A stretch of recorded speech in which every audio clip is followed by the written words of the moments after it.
السلام علیکم ورحمۃ اللہ وبرکاتہ۔ الحمد للہ وکفى وسلام علی عباده الذین اصطفى، اما بعد فاعوذ باللہ من الشیطان الرجیم، بسم اللہ الرحمن الرحیم۔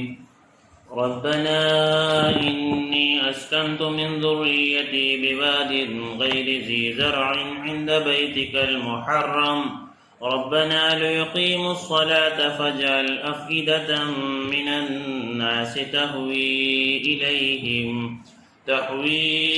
إليهم وارزقهم من الثمرات لعلهم يشكرون۔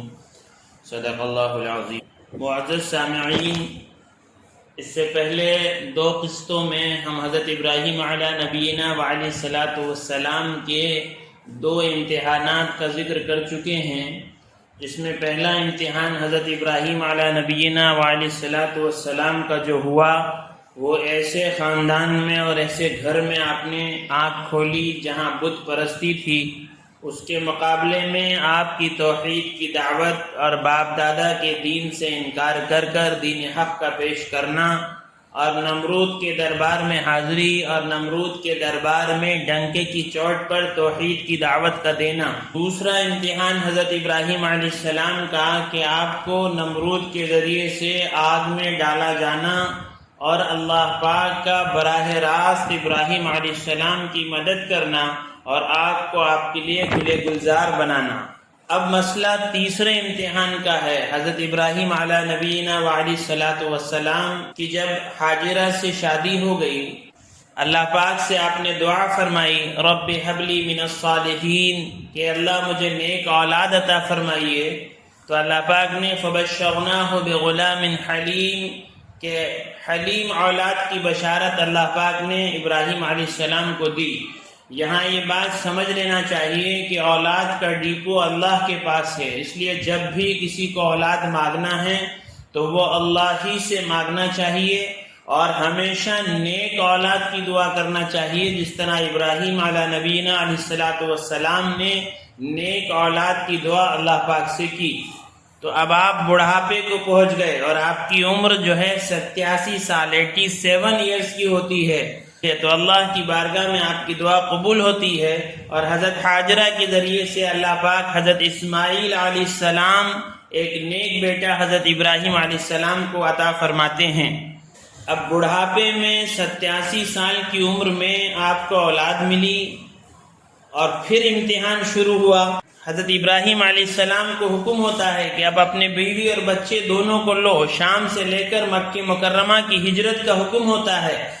تو حضرت جبرائیل انسانی شکل میں حضرت ابراہیم علیہ السلام کی رہبری کرتے ہیں اور ایک ایسے مقام پر لے جا کر چھوڑتے ہیں جہاں پر نہ کوئی آبادی ہے، نہ کوئی کھیتی ہے، نہ جینے کے کوئی اسباب ہیں، نہ پانی ہے، نہ کچھ ہے، بلکہ ایک وادی غیر ذی زرع، ایسی وادی میں لے جا کر چھوڑنے کا حکم دیتے ہیں جہاں آبادی کا کوئی سامان نہیں، جہاں جینے کے انسانی زندگی کے کوئی اسباب نہیں، اور حضرت ابراہیم علیہ السلام ایک مشکیزہ پانی اور ایک تھیلی کھجور کی ان کے پاس دے کر پھر وہاں سے روانہ ہوتے ہیں۔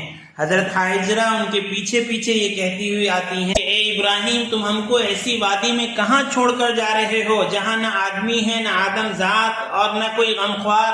حاجرہ برابر یہ کہتی جاتی ہیں اور ابراہیم علیہ السلام خاموش چلے جا رہے ہیں، کہ جب ابراہیم علیہ السلام نے کوئی جواب نہیں دیا تو حضرت حاجرہ نے دریافت کیا کہ ابراہیم، کیا اللہ کا یہ حکم ہے؟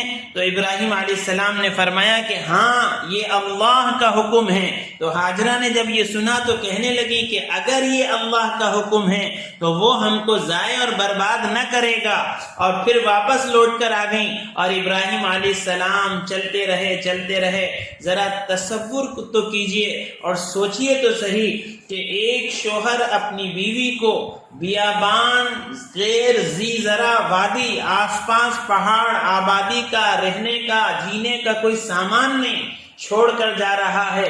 کیا گزر رہی ہوگی اس باپ پر جو اپنے بیٹے کو، اور کیا گزر رہی ہوگی اس شوہر پر جو اپنی بیوی کو ایسے غیر ذی زرع وادی میں چھوڑ کر جا رہا ہے، اور کیا گزر رہی ہوگی حضرت ہاجرہ پر کہ بڑے ارمانوں سے ملا ہوا بچہ اور ایسی جگہ جہاں کوئی آبادی نہیں، جہاں کوئی جینے کا سامان نہیں، کس طرح رہیں گی؟ لیکن قربان جائیے وہ تینوں کی قربانی پر کہ حضرت ہاجرہ کا سوال کہ اگر اللہ کا یہ حکم ہے تو اللہ کا حکم انسانوں کو برباد کرنے اور ضائع کرنے کے لیے نہیں ہوتا، اللہ کا حکم انسانوں کی آبادی کا سامان ہے، اگر اللہ کا یہ حکم ہے تو آپ جائیے، ہمارا اللہ ہم کو ضائع نہیں کرے گا۔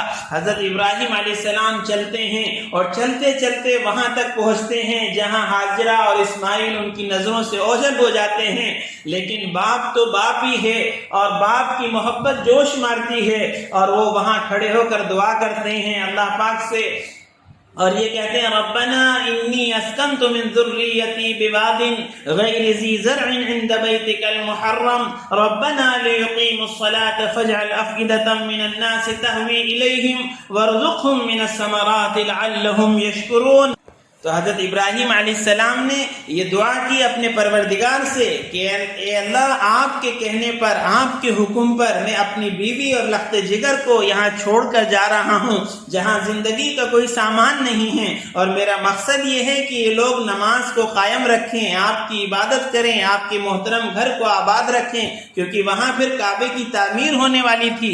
پھر یہ عرض کیا کہ لوگوں کے دلوں کو ان کی طرف مائل کر دیں اور ان کو پھلوں کا رزق عطا فرما دیں۔ اللہ تعالیٰ نے یہ دونوں دعائیں قبول فرمائیں، اور آج دیکھیں آپ کے سب کی محبت کا مرکز وہ کعبۃ اللہ بنا ہے۔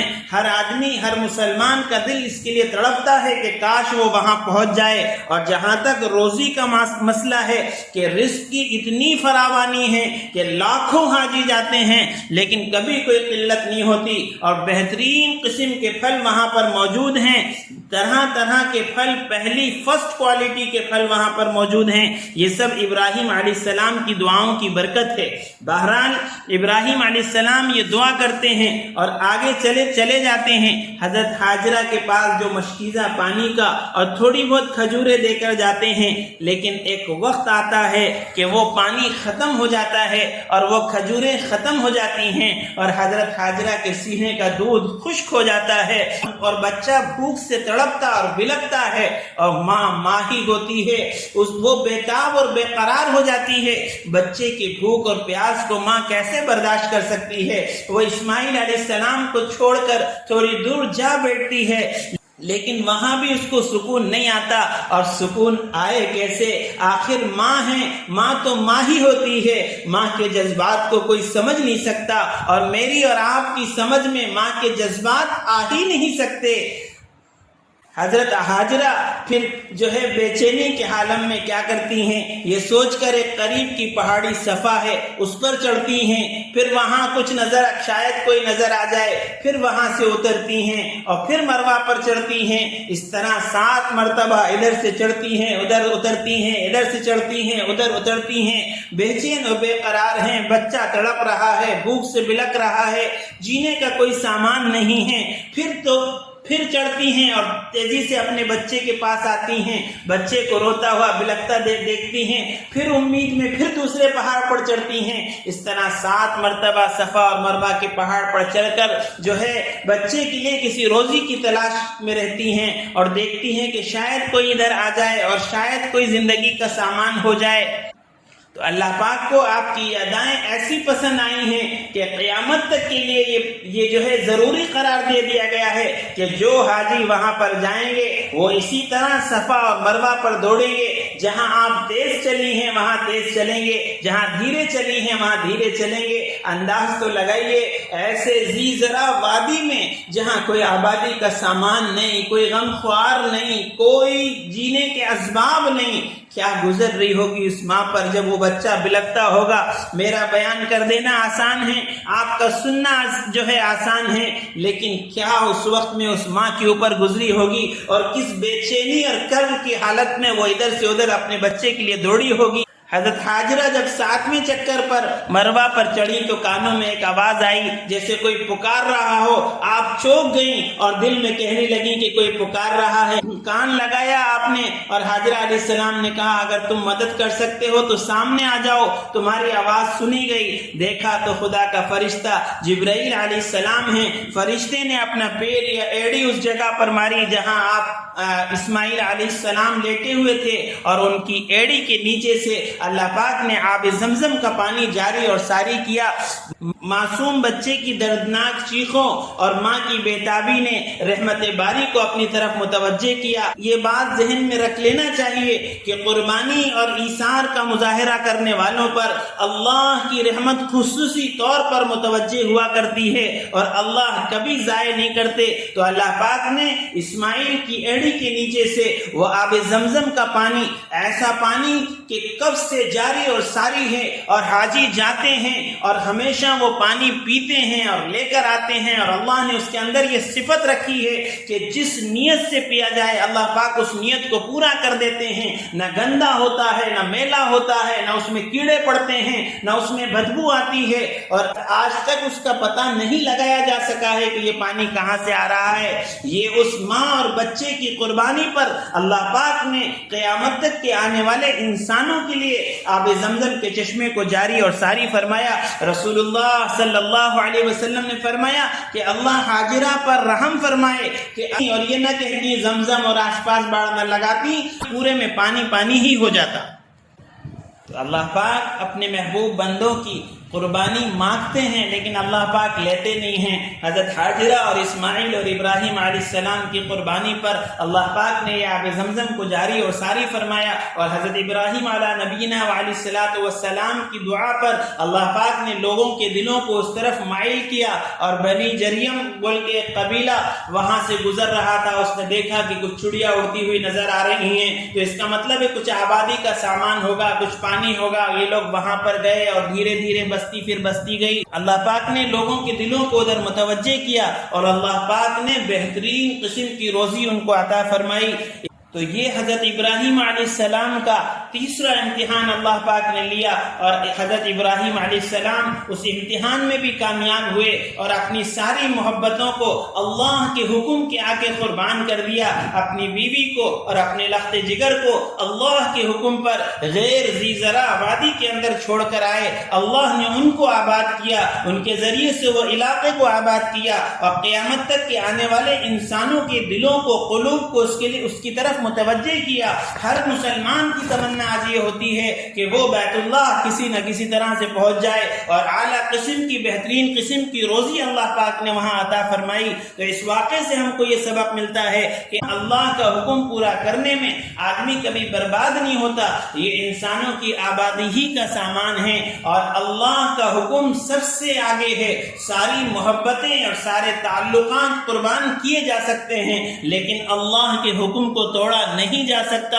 اور جب آدمی اللہ کے لیے قربانی دے گا تو اللہ اس کو ضائع نہیں کریں گے. انشاءاللہ بقیہ اگلی قسط میں بیان کریں گے. اللہ تعالیٰ سے دعا ہے کہ اللہ تعالیٰ ہم سب کو اس پر عمل کرنے والا بنائے, اور اللہ تعالیٰ ہم سب کو اللہ کے حکم کے آگے ہر چیز کو قربان کرنے کی توفیق عطا فرمائے. وآخر الدعوانا الحمد للہ رب العالمین.